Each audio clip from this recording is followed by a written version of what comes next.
వచ్చేసి chicken gravy curry అయితే చేస్తున్నాను. ముందుగా గ్రేవీ కోసం కావాల్సిన పదార్థాలు కొంచెం ఎండు కొబ్బరి, జీడిపప్పు, గసగసాలు, 2 ఇలాచి, 2 లవంగాలు, చిన్న చెక్క ముక్క. వీటిని అయితే ముందుగా పేస్ట్ అయితే చేద్దాము. చూడండి, గ్రేవీ కోసం పేస్ట్ అయితే పట్టి పెట్టాను. ఇప్పుడు మనం చికెన్ తయారీ విధానం అయితే చూద్దాము. గిన్నె వేడైపోయింది, ఆయిల్ అయితే వేసుకుందాము. 4 పావుల ఆయిల్ అయితే వేస్తాను.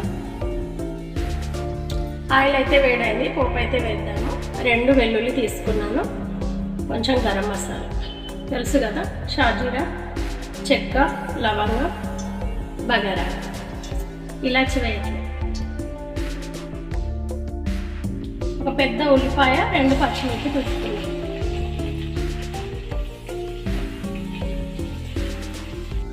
1/2 కేజీ చికెన్ అయితే తీసుకున్నాను. కొంచెం ఉప్పు, కొంచెం నిమ్మరసం వేసి శుభ్రంగా కడిగి పెట్టాను. అల్లం వెల్లుల్లి పేస్ట్ అయితే వేద్దాము. కొంచెం ఎక్కువగానే వేసాను, చికెన్లో మనం ఏం కలపలేదు కదా. కొంచెం పసుపు అయితే వేసుకుందాము. పసుపు అయితే వేద్దాము. అల్లం వెల్లుల్లి పేస్ట్, పసుపు అయితే వేసి 1 నిమిషం నూనెలో వేయించుకున్న తర్వాత ఇందులో ఒక చిన్న టమాటా అయితే కట్ చేస్తాను. టమాటా వేస్తాము పోపులో.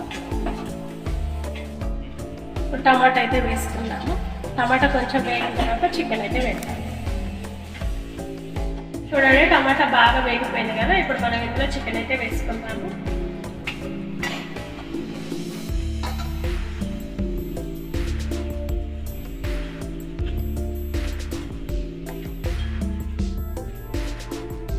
ఇందులో కొంచెం ఉప్పు అయితే వేసుకున్నాము. ఉప్పు వేయించుకొని చికెన్ అయితే ఉడికిద్దాము. 1 స్పూన్నర ఉప్పు అయితే వేసాను. మధ్య మధ్యలో అయితే ఒకసారి కలపాలి. ఇంకా చాలా ఉడకాలి చికెన్. ఇంకా ఉడికిన తర్వాత కారం అయితే వేద్దాము. చూడండి, చికెన్లో వాటర్ అంతా పోయింది, ఆయిల్ అయితే పైకి తెలియదు కదా. ఇప్పుడు కారం అయితే వేద్దాము. 4 స్పూన్ల కారం తీసుకున్నా, కొంచెం మిరియాల పొడి అయితే తీసుకున్నాను. దీన్ని బాగా కలిపేద్దాము. కలిపేసిన తర్వాత మనం ముందుగా గ్రేవీ కోసం అయితే పట్టుకున్నాం కదా పేస్ట్, ఆ పేస్ట్ అయితే వేద్దాం. ఇది కొంచెం ముక్కకు పట్టిన తర్వాత ఆ పేస్ట్ అయితే వేసుకుందాం. చూడండి, కారం కూడా ఉడికిపోయింది. ముందుగా పేస్ట్ అయితే పట్టాను కదా, ఇందులో వేస్తాను. వేసి దీన్ని కూడా ఒక 2 నిమిషాలు ఉంచేసి వాళ్ళు ఇందులో కొంచెం వాటర్ వేసి అయితే ఈ చికెన్లో వేస్తాను.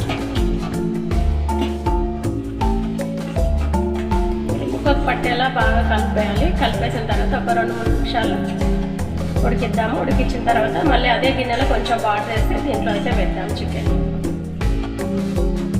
పేస్ట్ కూడా ముక్కకు బాగా పట్టింది. ఒక్కసారి కలిపేసుకొని అదే మిక్సీ గిన్నెలో కొంచెం వాటర్ అయితే పట్టాను. ఇప్పుడు ఆ వాటర్ అయితే ఇందులో వేస్తాను. కొంచెం చిక్కగా కావాలంటే కొంచెం ఎక్కువ వాటర్ వేయండి, లేదు సరిపోతుందంటే కొంచెం తక్కువగా వేసుకోండి. నాకైతే ఈ చికెన్ అనేది సరిపోతుంది. ఇప్పుడు దీన్ని బాగా ఉడకనివ్వాలి. చికెన్ ఉడికేటప్పుడే కొంచెం ఉప్పు కానీ కారం కానీ చూసుకోండి. ఏదైనా తగ్గితే కనుక వేసుకోండి. నా ఉప్పు కారం అయితే సరిగ్గా సరిపడింది. ఇది కొంచెం ఉడికిన తర్వాత మనం మళ్ళీ చూద్దాము. చూడండి, చికెన్ అయితే రెడీ అయిపోయింది. ఆయిల్ అయితే బాగా పైకి వచ్చేసింది కదా. ఇప్పుడు ఇందులో కొంచెం ధనియాల పొడి, కొంచెం గరం మసాలా అయితే వేస్తున్నాను. దీన్ని ఇలాగ ఒక్కసారి కలిపేద్దాము. కలిపేసి చివరిలో కొంచెం కొత్తిమీర అయితే వేస్తాము. యమ్మీ చికెన్ కర్రీ అయితే రెడీ అయిపోతుంది. ఇప్పుడు మనం ఇందులో కొత్తిమీర అయితే వేస్తాము. కొత్తిమీర వేసి ఒక్కసారి మూత అయితే పెడతాను మళ్ళీ.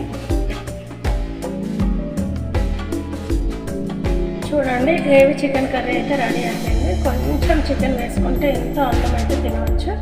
ఈ చికెన్ నేను పోయిన వారం బాబు కోసం అయితే హాస్టల్ తీసుకెళ్ళాను. అప్పుడు నేను వీడియో చేయలేకపోయాను. బాబు రేపు హాస్టల్ వెళ్తున్నాను కదా, అందుకే ఈరోజు అయితే చేశాను.